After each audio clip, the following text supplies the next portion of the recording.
Setiap hari hidup kami hanya berharap kepada Engkau Tuhan. Setiap hari hidup kami hanya bergantung kepada perlindungan-Mu. Izinkan hati kami terus memuji-Mu Tuhan. Sepanjang hari kami beri penghormatan. Karena kami percaya tanpa Engkau kami tidak bisa hidup Tuhan. Terima kasih Bapa. Tuhan, Kaulah pengharapanku. Ku percaya hanya kepadamu, Yesus Allah perlindunganku. Engkau yang selalu ku puji. Tuhan, Kaulah pengharapanku. Ku percaya hanya kepadamu, Yesus Allah perlindunganku. Engkau yang selalu ku puji. Mulutku penuh dengan pujian kepadamu, ya Yesus Tuhan.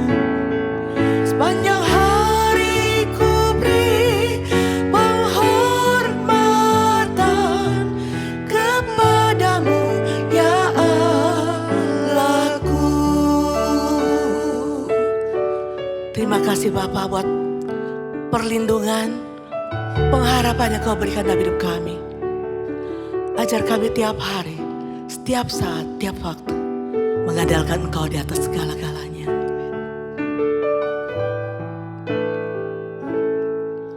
Tuhan, Kaulah pengharapanku. Ku percaya hanya kepadamu, Yesus Allah perlindunganku.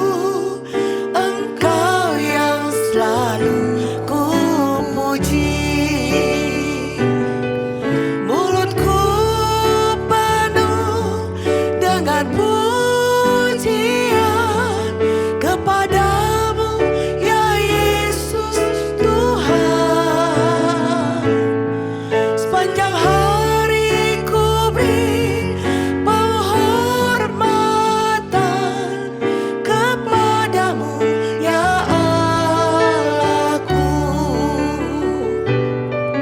Mulutku penuh dengan pujian kepadamu, ya Yesus Tuhan. Sepanjang hari ku beri penghormatan kepadamu, ya Allahku. Sepanjang hari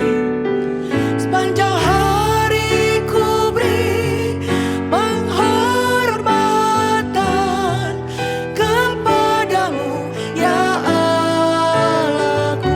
Sepanjang hari Tuhan, sepanjang hari ku beri penghormatan kepadamu, ya Allahku.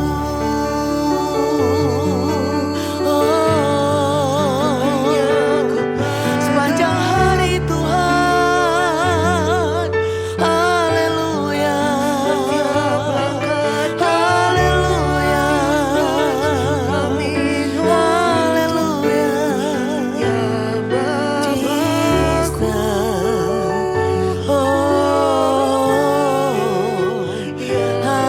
haleluya. Terima kasih Bapa, terima kasih.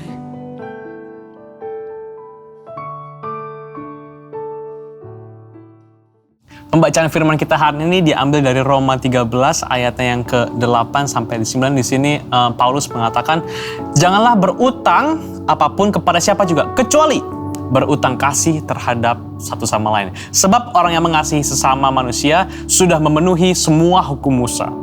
Sebab hukum agama Yahudi yaitu jangan berzina, jangan membunuh, jangan mencuri, jangan ingin mempunyai apa yang orang lain punya. Semuanya itu bersama-sama dengan hukum yang lain, 600 lebih hukum yang lain, by the way, sudah disimpulkan menjadi satu hukum saja, yaitu kasihilah sesama manusia seperti engkau mengasihi dirimu sendiri.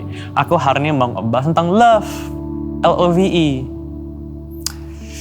Di sini Paulus bilang, jangan utang ke siapa-siapa, kecuali kasih.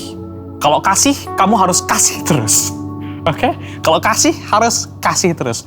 Kita udah sering denger lah, kayak, love is not a feeling, but love is a choice. Love is a decision, ya kan ya? Tapi aku mau kita next satu level lagi. Love bukan cuma feeling, yes. Dan love juga bukan cuma decision, tapi love is a command. Love is a command yang datang dari Allah kita di surga. Since love is a command, okay, kalau Tuhan kasih kita perintah, berarti Tuhan tahu kita bisa. Kalau kita pakai kekuatan Roh Kudus. Oke? Soalnya nggak fair kalau misalnya Tuhan kasih kita perintah untuk melakukan sesuatu, tapi kita nggak bisa ngelakuin itu. Right? Inilah kenapa Tuhan kasih kita rohnya. Karena Tuhan bukan cuma mau kasih kita kemauan untuk melakukan kehendaknya, tapi juga kemampuan untuk melakukan kehendaknya. Oke? Kalau kita tahu tentang cerita yang The Good Samaritan, oke? Tuhan bilang love your neighbor as you love yourself. Terus orang Farisi bilang, terus siapa tetangga kita? Kalian ingat cerita itu ada orang yang tergeletak di pinggir jalan. Terus orang Lewi lihat, tapi dia nyebrang ke sisi yang lain. Terus the priest ngelihat orang sakit, terus nyebrang ke sisi yang lain. Terus orang Samaria, yang pada zaman itu adalah orang-orang yang dikucilkan, orang-orang yang dianggap, lu siapa sih? Ya kan? Tapi justru orang-orang Samaria ini yang mau ngebantuin orang yang lagi tergeletak, yang lagi kesusahan ini. Oke? Jadi apa sih yang Tuhan Yesus mau ngajarin ke kita? Siapa sih tetangga kita? Tetangga kita yang harus kita kasih itu siapa sih? Oke? Kita bisa nggak mengasihi orang-orang yang cara pikirnya nggak sama kita, yang cara pakai bajunya nggak sama kita, yang mungkin ngevote pemilunya nggak sama kita, orang-orang yang mungkin rasa nggak sama kita. Bisa nggak kita mengasihi mereka? Kalau kita mau menjadi seperti Kristus, karena orang Kristen itu orang-orang yang seperti Kristus, bukan orang-orang yang suka sama Kristus, kita harus bisa mengasihi orang-orang yang Tuhan kita kasihi juga. For God so loved the world. Yohanes 3 ayat 16 bilang, for God so loved the world, bukan for God so loved the rich, for God so loved the poor, for God so loved orang Asia, for God so loved orang-orang bule, no. For God so loved the world. Kita harus bisa mengasihi sebagaimana Tuhan mengasihi. Kita harus bisa mengasihi orang-orang yang mungkin sebenarnya nggak pantas untuk dikasihi, tapi nggak peduli, karena love is a command. Amin. Itu aja, berat memang. Gak ada yang bilang gampang. Oke, tapi aku berdoa ya Tuhan supaya kami boleh, kau kasih kekuatan ya Tuhan untuk bisa mengasihi orang-orang yang kau mau kita kasihi ya Tuhan. Tetangga kami ya Tuhan, orang-orang yang mungkin cara pikirnya gak sama sesama kami. Orang-orang yang mungkin kita sebenarnya gak suka ya Tuhan, karakternya ya Tuhan. Mungkin gak mature, mungkin selfish, mungkin mereka insecure, mungkin segala macam ya Tuhan. Tapi aku berdoa Tuhan kami boleh mengasihi mereka sama ya Tuhan. Semuanya ya Tuhan, pukul rata. Supaya kami boleh mengasihi orang-orang yang emang Kau kasih ya Tuhan. Terima kasih ya Tuhan. Kuatin kami ya Tuhan. Roh Kudus pimpin kami supaya kami boleh mengasihi mereka-mereka semua ya Tuhan. Dalam nama Tuhan Yesus kami berdoa dan mengucap syukur. Amin. Roma 13. Kepatuhan kepada pemerintah. Tiap-tiap orang harus takluk kepada pemerintah yang di atasnya, sebab tidak ada pemerintah yang tidak berasal dari Allah, dan pemerintah-pemerintah yang ada ditetapkan oleh Allah.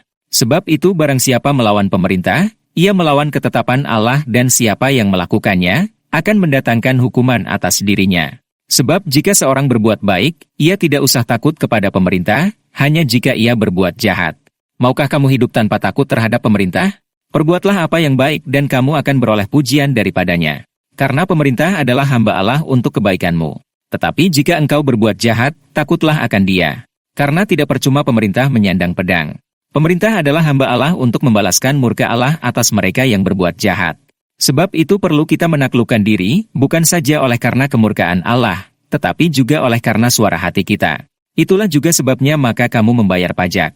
Karena mereka yang mengurus hal itu adalah pelayan-pelayan Allah. Bayarlah kepada semua orang apa yang harus kamu bayar. Pajak kepada orang yang berhak menerima pajak, cukai kepada orang yang berhak menerima cukai, rasa takut kepada orang yang berhak menerima rasa takut, dan hormat kepada orang yang berhak menerima hormat. Kasih adalah kegenapan hukum Taurat. Janganlah kamu berhutang apa-apa kepada siapapun juga, tetapi hendaklah kamu saling mengasihi. Sebab barang siapa mengasihi sesamanya manusia, ia sudah memenuhi hukum Taurat. Karena firman, jangan berzinah, jangan membunuh, jangan mencuri, jangan mengingini dan firman lain manapun juga, sudah tersimpul dalam firman ini, yaitu, kasihilah sesamamu manusia seperti dirimu sendiri. Kasih tidak berbuat jahat terhadap sesama manusia, karena itu kasih adalah kegenapan hukum Taurat. Hal ini harus kamu lakukan, karena kamu mengetahui keadaan waktu sekarang, yaitu bahwa saatnya telah tiba bagi kamu untuk bangun dari tidur. Sebab sekarang keselamatan sudah lebih dekat bagi kita daripada waktu kita menjadi percaya. Hari sudah jauh malam, telah hampir siang. Sebab itu marilah kita menanggalkan perbuatan-perbuatan kegelapan, dan mengenakan perlengkapan senjata terang. Marilah kita hidup dengan sopan, seperti pada siang hari, jangan dalam pesta pora dan kemabukan, jangan dalam percabulan dan hawa nafsu, jangan dalam perselisihan dan iri hati. Tetapi kenakanlah Tuhan Yesus Kristus sebagai perlengkapan senjata terang, dan janganlah merawat tubuhmu untuk memuaskan keinginannya.